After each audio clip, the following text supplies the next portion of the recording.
राधे राधे, जय श्री कृष्णा। कश्मीर से कन्याकुमारी तक और गुजरात से आसाम तक भगवान श्री राधा कृष्ण के भक्तों की संख्या करोड़ों में है। और जो भक्त विदेशों में जाकर बस गए हैं, उनका मन भी हमेशा ब्रज भूमि में पड़ा रहता है। ब्रज यानी वृंदावन, गोकुल, बरसाना, नंदगांव, गोवर्धन, ऐसे तमाम लीला स्थलियाँ इस ब्रज में हैं जिनका वर्णन भागवत में आता है। हमारे छोटे छोटे बच्चे जिन कृष्ण कथाओं को सुनकर आनंद लेते हैं, उन कथाओं से जुड़ी भी हजारों लीला स्थलियाँ ब्रज में हैं, मगर काल के प्रभाव से ये लुप्त होती जा रही हैं। रोज़ नए बनते बड़े बड़े भवन, आश्रम और मंदिरों ने भगवान की मूल लीला स्थलियों को कहीं छिपा दिया है। कई बार इन पर अवैध कब्जे हो गए हैं, कहीं इनमें कूड़े के ढेर जमा हैं, कहीं इनकी हालत खस्ता हो गई है। इन लीला स्थलियों को खोजना, उनको सजाना और संवारना एक कठिन कार्य है, पर असंभव नहीं। इसी प्रयास में हमारी छोटी सी टीम पिछले कुछ वर्षों से लगी है और इस सीरियल के माध्यम से हम आपको ऐसी ही दिव्य लीला स्थलियों के दर्शन कराएंगे जिनका वर्णन आप संतों के श्रीमुख से सुनते आए हैं। तो आइए चलते हैं इस अनूठी यात्रा पर। ब्रजंती गावो यस्मन्यति ब्रज। संस्कृत उक्ति में ब्रज वो स्थान है जहां नित्य गायें चलती या चरती हैं।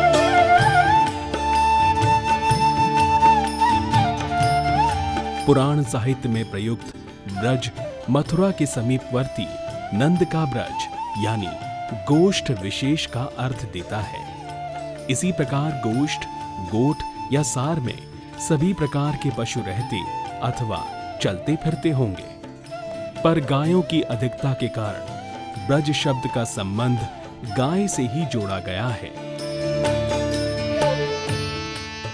हमारे ब्रजमंडल के महान अष्टछाप के कवि श्री छीत स्वामी जी ने कहा है, आगे गाय पाछे गाय, इत गाय उत गाय, गायन में गोविंद को बसी बोई भावे, गायन में गोविंद को बसी बोई भावे।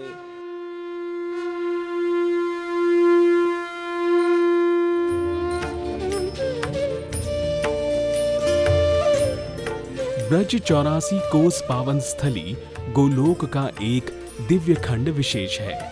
पुराणों के अनुसार जहां वैकुंठाधिपति श्री कृष्ण अपने निज परिकर के साथ प्रकट हुए हैं, उनकी अनुपम लीला माधुरी से इस ब्रज वसुंधरा का प्रत्येक रजकण महिमा मंडित है। ब्रज भक्तों की दृष्टि में यहाँ का प्रत्येक कण मुक्ति को भी मुक्त करने वाला है।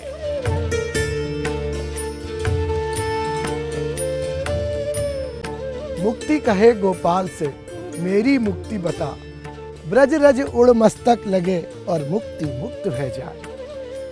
पूरा ब्रज क्षेत्र 3 राज्यों में फैला हुआ है। उत्तर प्रदेश का मथुरा जिला, राजस्थान के भरतपुर जिले की डीन व कामा तहसील और हरियाणा के पलवल जिले की होडल तहसील का कुछ भाग ब्रज 84 कोस परिक्रमा क्षेत्र के भीतर आता है। इस भूभाग में 1300 से अधिक गांव हैं, जिनमें से लगभग 650 गांव ऐसे हैं जिनके नाम भगवान श्री राधा कृष्ण की लीलाओं पर आधारित हैं। ब्रज में भगवान श्री कृष्ण की लीलाओं से जुड़े 600 से अधिक पौराणिक गांव हैं। हर गांव का नाम भगवान की किसी न किसी लीला के ऊपर आधारित है। जिस गांव में कृष्ण बलराम का नामकरण करने वाले गर्ग मुनि रहते थे, उस गांव का नाम है गांगरौल। जहां 4 मुख वाले ब्रह्मा जी ने अपने अपराध की क्षमा मांगी, उस गांव का नाम है चौमुआ। और जिस गांव में राधा रानी की सखियों ने शिला पर से उंगली रगड़कर राधा रानी के नैनों में अंजन लगाया, उस गांव का नाम है आंजनौक। क्या कभी आपने सोचा कि 11 किलोमीटर लंबे गिरिराज जी पर्वत को भगवान श्री कृष्ण ने अपनी कन्नी उंगली पर किस तरह उठाया होगा? नहीं पता ना? इस रहस्य को जानने के लिए आपको इस गांव में आना पड़ेगा, जिसका नाम है पैठा। शास्त्र में इसका नाम है प्रविष्टिपुर।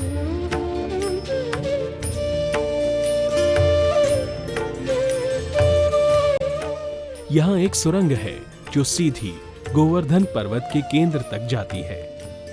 भगवान बालकृष्ण इसी सुरंग से प्रवेश कर गोवर्धन के नीचे गए और फिर गोवर्धन को अपनी कनिष्ठ उंगली पर धारण कर ब्रजवासियों के सम्मुख प्रकट हुए।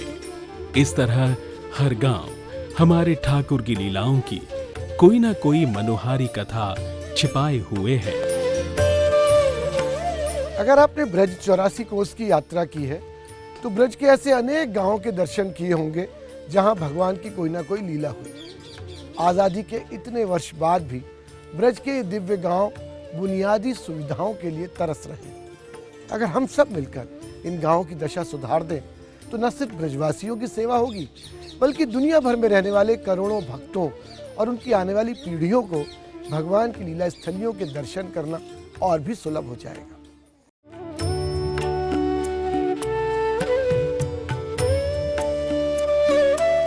ब्रज में 1000 से अधिक कुंड या सरोवर है। हर कुंड पर भगवान की कोई ना कोई लीला हुई और उन्हीं लीलाओं के आधार पर उन कुंडों के नाम रखे गए हैं।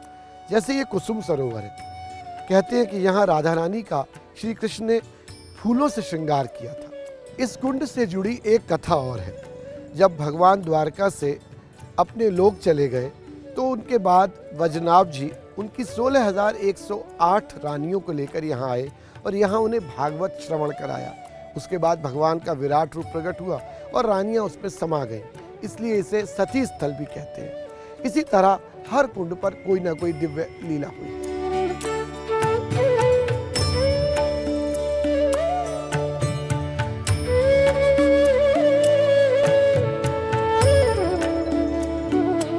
ऐसे 1000 से ज्यादा दिव्य कुंडों में से मात्र 20% कुंड बचे हैं।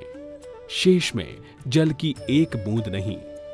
उनके घाटों पर कब्जे हो गए हैं, उनमें गाद भर गई है, नालों के दूषित जल गिरते हैं, कूड़े के अंबार लगे हैं।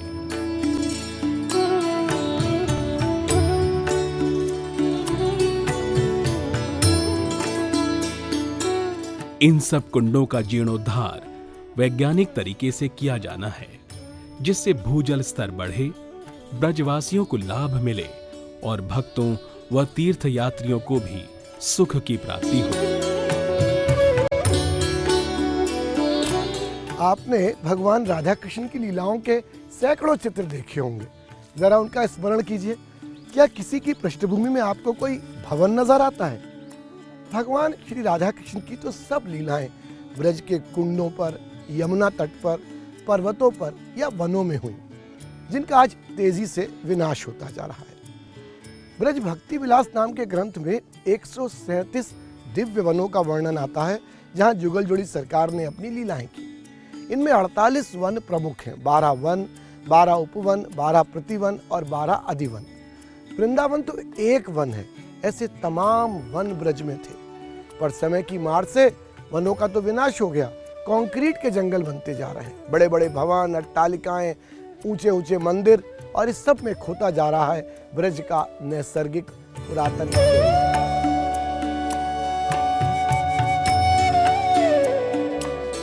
आपको जानकर दुख होगा कि 137 दिव्य वनों में से मात्र 3 वन शेष बचे।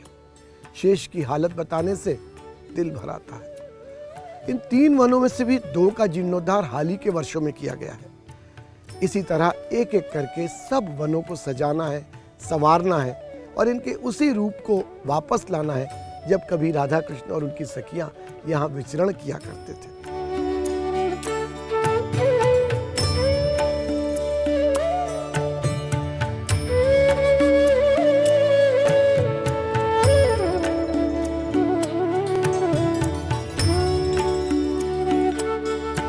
आप में से कितने भक्तों ने गोवर्धन के अतिरिक्त ब्रज के पर्वतों के दर्शन किए हैं? आपको जानकर आश्चर्य होगा कि भारतीय उपमहाद्वीप में जितने भी दिव्य पर्वत हैं, सबके प्रतिरूप ब्रज में विराजते हैं। चाहे वो हिमालय हो, चाहे विंध्याचल, त्रिकूट, मैनाक, गंधमार्दन, सब ब्रज में विराजते हैं। आप प्रश्न करेंगे कि हिमालय तो उत्तर में है, विंध्याचल मध्य प्रदेश में और शेष पर्वत दक्षिण भारत में, तो ये ब्रज में कैसे आ गए? ये एक पौराणिक रहस्य है।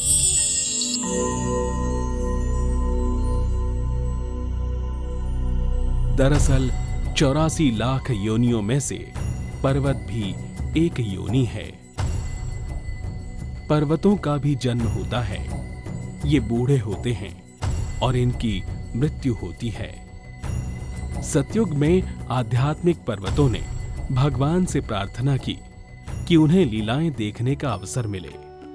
भगवान ने कहा कि लीला तो केवल ब्रज के गोप गोपियां ही देख सकते हैं, तुम जाकर ब्रज में बस जाओ।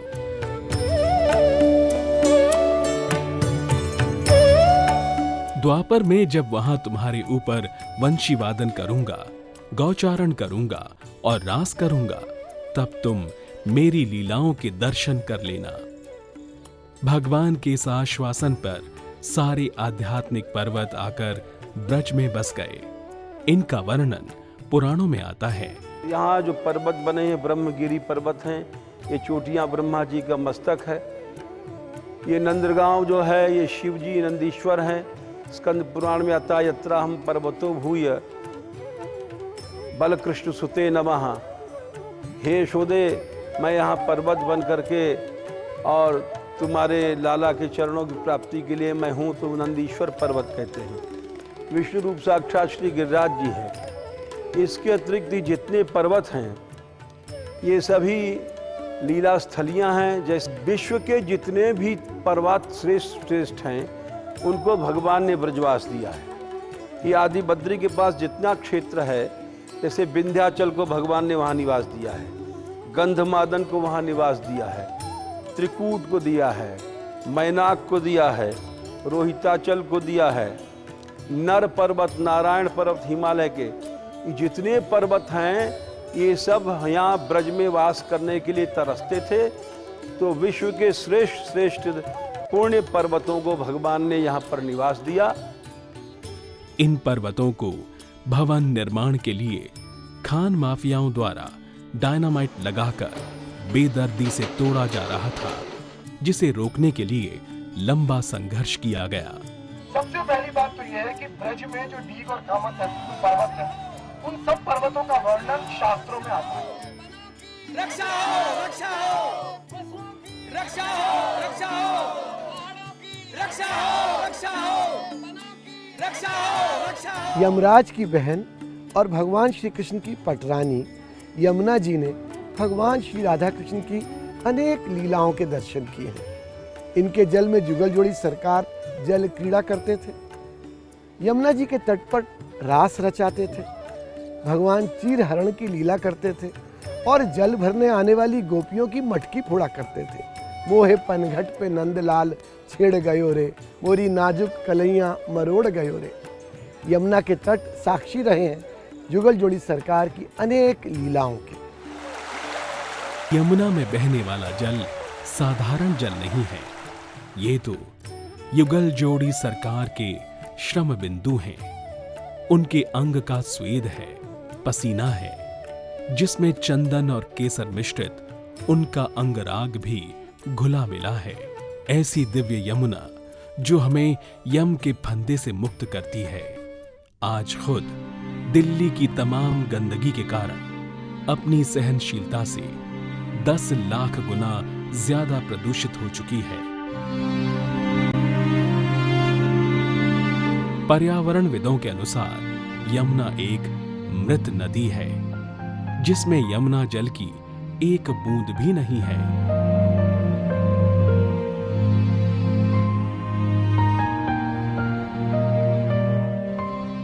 अब इस पानी के सेवन से, क्योंकि इसमें कैडमियम, क्रोमियम और लेड जैसे हैवी मेटल्स मिले हुए हैं जो कि कैंसर कारक हैं, किडनी फेलियर हो रही हैं, हार्ट अटैक हो रहे हैं और डायबिटीज, क्योंकि इसमें आर्सेनिक मिला हुआ है, इसलिए वो आर्सेनिक जो है पानी में डिजॉल्व हो जाने के कारण बहुत जल्दी वो ब्लड में पहुंचता है और वो जो है डायबिटीज कारण है।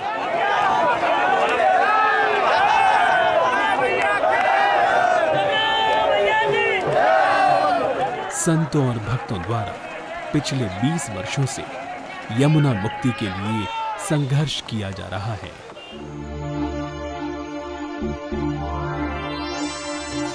इन प्राकृतिक धरोहरों के अतिरिक्त ब्रज में 6000 से अधिक मंदिर हैं, जिनका निर्माण मध्य युग में हुआ।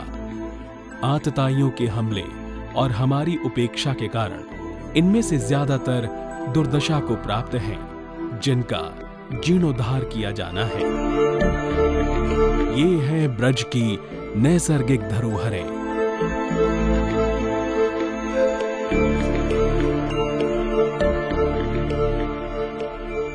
जिनकी परवाह सदियों से किसी ने नहीं की। बरसाना के विरक्त संत श्री रमेश बाबा ने प्रेरणा दी तो 2003 में हमने ऊधो मोहे ब्रज बिसरत नाही नाम से एक फिल्म बनाई जो कई टीवी चैनलों पर चली।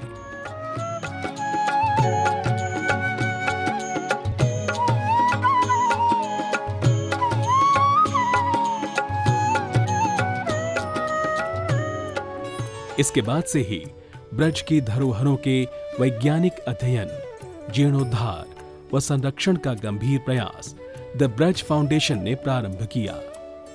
तब से अब तक बहुत कुछ किया गया है जिसकी जानकारी आप तक नहीं पहुंची।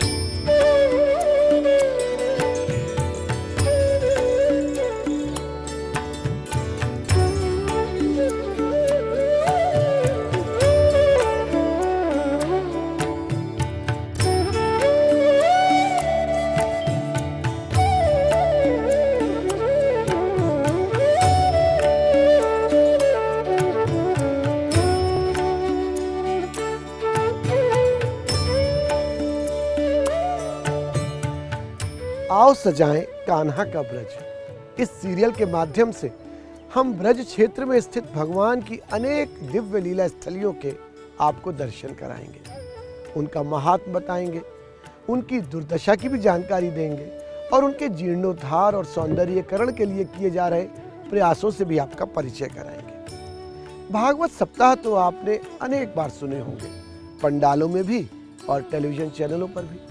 पर भागवत भूमि में भगवान ने जहां नित्य लीलाएं की, उनका ऐसा परिचय शायद आपको पहली बार मिलेगा। आपके मन में अनेक प्रश्न उठते होंगे कि ब्रज में ऐसी अव्यवस्थाएं क्यों हैं, ये सुधर क्यों नहीं सकती? क्या साधनों की कमी है या इच्छा शक्ति की या नेतृत्व की कमी है? ऐसे तमाम प्रश्नों के हल भी इस सीरियल के माध्यम से खोजने का प्रयास किया जाएगा, इस अपेक्षा के साथ कि आप और हम मिलकर सजाएं अपने कान्हा का ब्रज। तो अगला एपिसोड देखना ना भूलिएगा। आओ सजाएं कान्हा का ब्रज। तब तक के लिए राधे राधे। तो पुण्यों से है प्यारा